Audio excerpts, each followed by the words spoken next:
Эмне, Жан? Жан, кечирип койчу, сенин жаңы кроссовкаң. Сабыр керемет. Жакында 8-март келатат. Ошондуктан эптеп чыдап коелу. Иштик албайт Жан. Кроссовка эле го.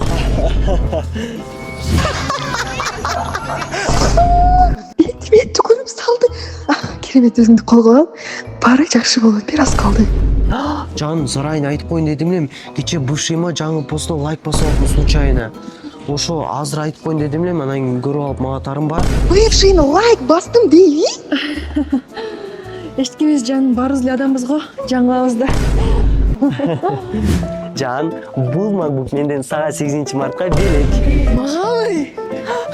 Анан сенин телефонуңа подсвет кылып, макбукту да наклейка кылып чаптаттырдым. Элестетсең, Аймин Стордо Рамазан айына карата каалаган ноутбукту алсаң, бекер наклейка чаптап беришет. Чоң рахмат Жан, мага аябай жакты. Жан, сага подарок жок. Бетиме түкүрдүң, бутумду тебеледиң. Иши бывшийңе лайк басып жүрөсүң бей. Жок, Жан, жок, сонда. Эртең 9-март менин туулган күнүм. Көрөсүң эмне берет экенин. Даярдан. 9-март туулган күн.